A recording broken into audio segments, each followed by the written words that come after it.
Efectivamente, Juan Pablo, ese documento lo que busca es generar de cierta manera algunas recomendaciones para una nueva estrategia de seguridad que involucren pues algunos incentivos para los grupos armados y que se puedan integrar, pues por ejemplo, a la paz total. Pero al momento también de hablar de incentivos, lo que se quiere lograr es reducir tanto la presencia como pues todo lo que tiene de backup estos grupos armados. Por eso esta hora tenemos con nosotros a Lucas Marín Llanes, él es investigador del Centro de Estudios sobre Seguridad y Drogas, más conocido como CESED, de la Universidad de los Andes. Profesor Lucas, gracias por estar aquí con nosotros en Sigue la W, bienvenido.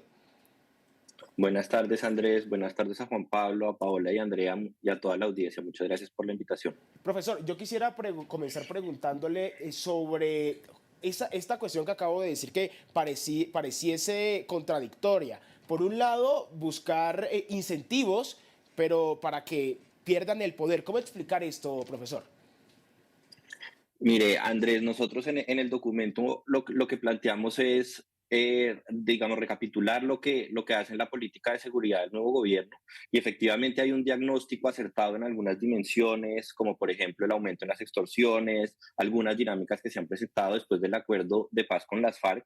Y el gobierno plantea una visión integral para la política de seguridad, en la cual no se limite solamente al ámbito de defensa y seguridad, sino que vaya más allá, enfocándose en resolver causas estructurales del conflicto y también de estos fenómenos de criminalidad. Lo que nosotros proponemos y el tema, digamos, central que nos preocupa y que queremos adelantar con estas recomendaciones es cómo ese enfoque integral está bien orientado en el sentido que puede resolver causas estructurales, pero para lograr incentivar el compromiso de los grupos armados, el compromiso de las bandas criminales en estos procesos de negociación, es fundamental que el gobierno mantenga una estrategia militar y de seguridad contundente que a la vez complemente esta visión integral que se plantea en la política, pero también que genere incentivos para que los grupos quieran participar de estos procesos y sobre todo quieran mantenerse y cumplir con los acuerdos a los que llegan en las mesas de negociación y en los procesos de sujeción.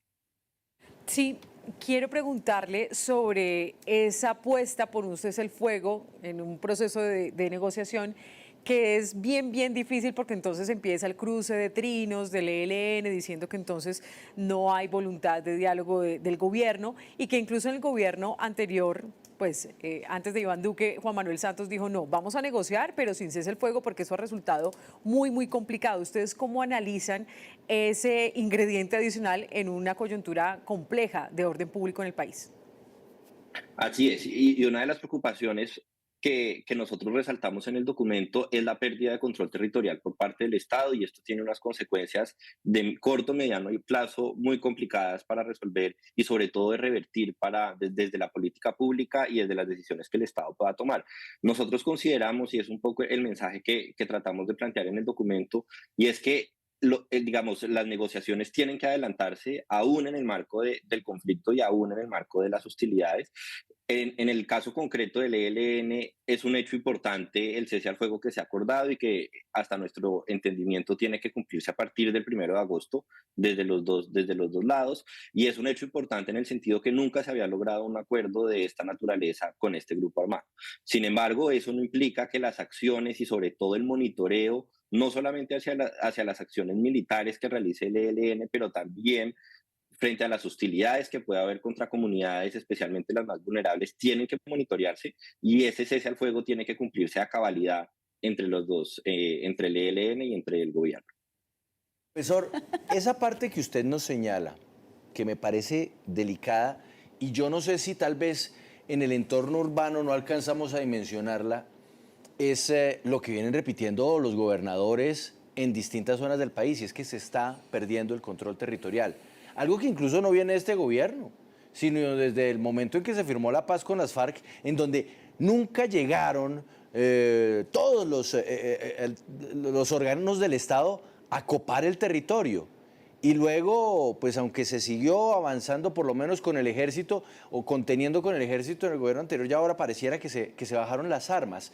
¿Esa misma perspectiva la tienen ustedes? ¿Ustedes sienten que hay lugares en donde hoy día no hay control territorial por parte del Estado? Entiéndase, Estado como gobierno, pero también Estado, las Fuerzas Armadas, las Fuerzas Militares. Absolutamente, Juan Pablo. Y en ese sentido, ese proceso de debilitamiento y de pérdida de control territorial tiene consecuencias muy lamentables para el desarrollo de la sociedad. Primero, es un retroceso de muchas décadas. Segundo, se pierden garantías para el cumplimiento de derechos y del Estado social de derecho. Tercero, puede fortalecer grupos paramilitares y de control social en estas zonas del país. Y además, un tema que nos preocupa fundamentalmente es que digamos, estos fenómenos y estas dinámicas son muy difíciles de revertir en el corto plazo. Y eso lo hemos visto nosotros en algunas zonas del país en las cuales hacemos trabajo de campo, en las cuales venimos trabajando constantemente con comunidades, y es cómo los grupos armados están volviendo a controlar las dinámicas sociales en estos territorios y cómo se ha perdido, digamos, el avance que se había logrado en unos años hacia atrás en esa capacidad del Estado de controlar esas dinámicas. Por eso nosotros consideramos que es fundamental, además de esta apuesta por la integralidad y de una política de seguridad holística y que abarca otras dinámicas, que se mantenga una estrategia militar y de seguridad contundente, donde se generen incentivos para que los grupos participen en estos procesos y sobre todo que se priorice desde el gobierno nacional con qué grupo se va a negociar y que sean muy claras las condiciones de monitoreo, no solamente al cese del fuego entre las dos fuerzas, como decía anteriormente, sino también un cese a las hostilidades contra las comunidades de estas zonas del país. Muy bien, profesor. Yo quisiera preguntarle sobre otro punto muy importante, además, que ustedes tocan en este documento y son los líderes sociales. Hablan, por ejemplo, de reducir los casos de impunidad en los casos de violencia que se registran contra los líderes sociales. ¿Cómo lograr eso? ¿Cuáles son las recomendaciones que ustedes en ese documento y si hay otras que quizás lo pensaron para lograr esa cuestión que es importante? Así es, Andrés, y es un tema que hemos venido documentando hace varios años y que se ha centrado y ha, digamos, eh, movido la agenda de investigación que tenemos desde el CECET, y es el asesinato de líderes sociales, que es una de las dinámicas más riesgosas para la construcción de paz en Colombia y que no ha tenido el suficiente espacio en la agenda de política pública de los gobiernos nacionales, no únicamente de este, sino de los anteriores. Y ahí hay unas recomendaciones puntuales que hacemos en el documento y que hemos venido trabajando a lo largo de los años. La primera es las intervenciones de política pública que se hacen en zonas afectadas por el conflicto y por dinámicas de violencia tienen que venir acompañadas de información de inteligencia con la fuerza pública. Las intervenciones que el gobierno haga en cualquiera de sus dimensiones no pueden aumentar el riesgo ni la vida de los líderes sociales y de las comunidades donde se implementan esas políticas. Y eso es una recomendación que hemos venido trabajando por varios años. En segundo lugar, es muy importante conectar y que el gobierno contribuya a conectar organizaciones comunitarias. Lo que ha mostrado la literatura es que la conexión entre pequeñas organizaciones comunitarias con organizaciones más estructuradas puede contribuir a proteger a esas pequeñas organizaciones a través de información, mecanismos de prevención, entre otros. Un tercer tema muy importante es que el gobierno tiene que liderar una campaña que difunda digamos, el trabajo y el rol de los liderazgos sociales en la mayoría de sus comunidades para reducir la estigmatización contra estos actores que son fundamentales en muchas zonas del país. Y un cuarto elemento que me gustaría mencionar es cómo la política de protección, por ejemplo, la que lidera la unidad de protección y la Defensoría del Pueblo, tiene que adaptarse a los contextos. En muchos casos, cuando líderes denuncian amenazas o denuncian riesgos contra su vida, la respuesta de la institucionalidad es entregarles teléfonos, chalecos antibalas y en algunos casos esquemas de seguridad. Sin embargo, este tipo de mecanismos, lo que nosotros hemos podido constatar en algunas zonas del país es que no son efectivos para proteger la vida de los líderes y que incluso pueden aumentar su exposición, como es el caso de los esquemas de seguridad.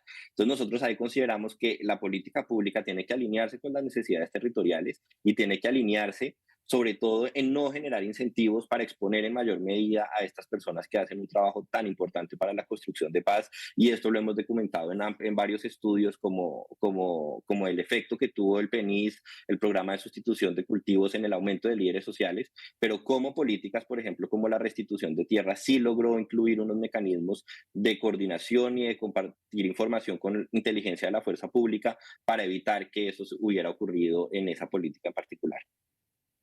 Hablan ustedes en el estudio sobre la situación de seguridad urbana, que hoy por hoy es una pesadilla. Bueno, ahorita en la pausa que hicimos a la 1 de la tarde con la actualización informativa, veamos lo que ocurrió aquí en Bogotá, en donde unos delincuentes literalmente atravesaron unas motos, atravesaron ahí unos carros en la carrera séptima y se dedicaron a robar. Pero usted mira en Barranquilla la extorsión disparada, usted mira en otras zonas del país y la situación es similar, el atraco, pero también las bandas criminales dedicadas al microtráfico en una pugna permanente en donde queda en la mitad la población civil, por ejemplo, Buenaventura. En fin, la población, perdón, la seguridad en los centros urbanos, que no es lo mismo al campo. ¿Cómo se puede mejorar? ¿Cuál es el camino y qué recomendaciones hacen ustedes? Sí, Juan Pablo, un fenómeno que el documento acierta en identificar que es problemático y que se ha venido documentando desde varias organizaciones es el aumento de las extorsiones en zonas urbanas. Eso es un tema que está muy ligado con el control territorial, pero en este caso en las zonas urbanas del país, y es fundamental empezar por caracterizar este fenómeno. No tenemos información suficiente ni generalizada de este fenómeno a nivel nacional y en las zonas urbanas a nivel nacional en el país, y eso es muy importante empezar a hacerlo. En ese sentido, digamos, hay algunos esfuerzos a nivel municipal y a nivel distrital de hacer intervenciones que controlen y que reduzcan el aumento de la extorsión, y es fundamental evaluar las características de esas intervenciones, su efectividad, y pensar en cómo se pueden replicar esas intervenciones a gran escala en el país. Un tema que es fundamental y que recomendamos y que hemos venido recomendando, digamos, desde la campaña presidencial a los candidatos, y es la reorientación de recursos policiales de manera que se asignen efectivamente en la prevención y en la reducción de la criminalidad en las zonas urbanas del país. Le doy unos ejemplos particulares.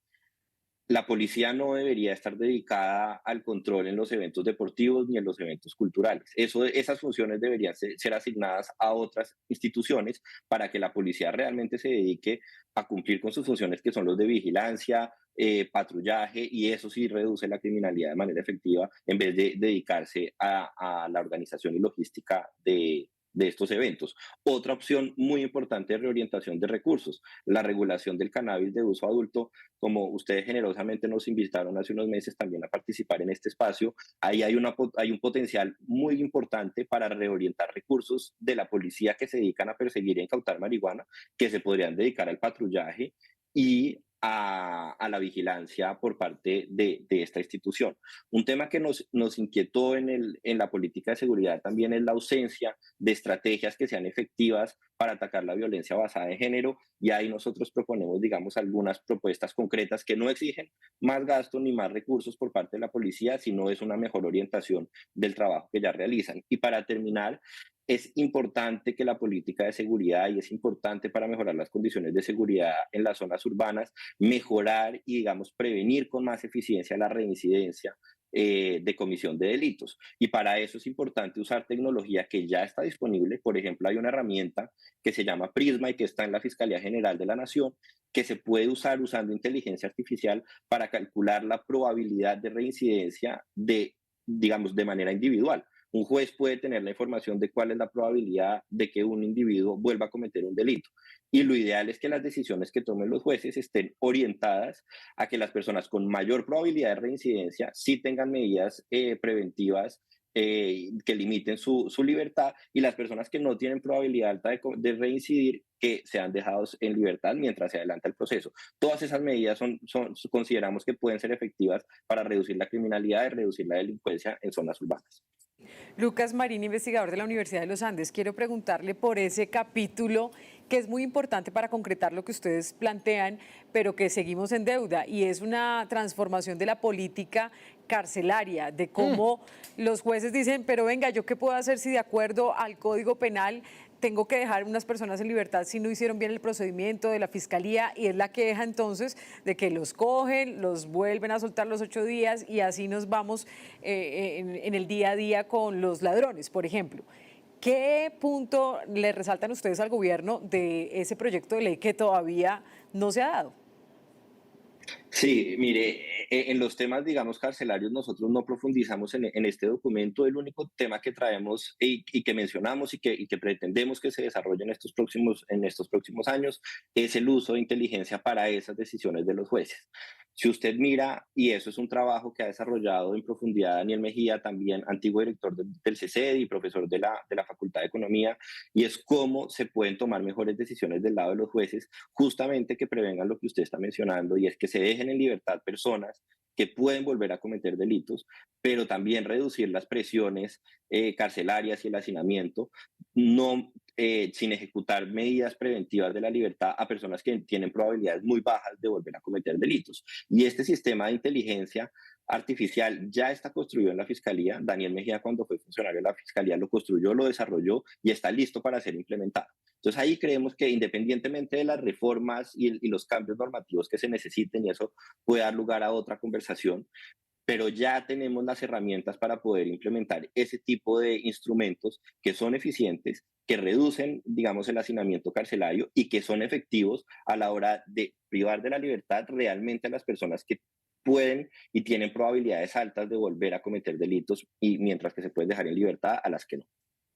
Bueno, aquí ya más o menos tratamos de cubrir todos los temas a vuelo de pájaro, pero si yo le preguntara a usted, profesor Lucas Llanes, ¿cuál de todos los asuntos que ustedes evaluaron les preocupa más? O a usted, ¿cuál es el que a usted le preocupa más? ¿Cuál pondría de número 1? Juan Pablo, yo le diría que el tema que a mí personalmente más me preocupa es el del control territorial y la pérdida de capacidad del Estado en muchas zonas del país. Creo que además de tener unas consecuencias enormes para las comunidades más vulnerables, que son a las que el presidente y el gobierno quiere proteger, puede generar unos ciclos viciosos de violencia, de entrampamiento social, de entrampamiento de desarrollo y de surgimiento de movimientos paramilitares y de control social en estas zonas del país, que pueden cambiar la trayectoria de desarrollo y de garantía de derechos de Colombia por varias décadas. Muchísimas gracias, profesor Llanes, por estar con nosotros en Sigue la W. Una buena tarde. Muchas gracias, Juan Pablo, a ustedes, a toda la mesa y a la audiencia por el tiempo.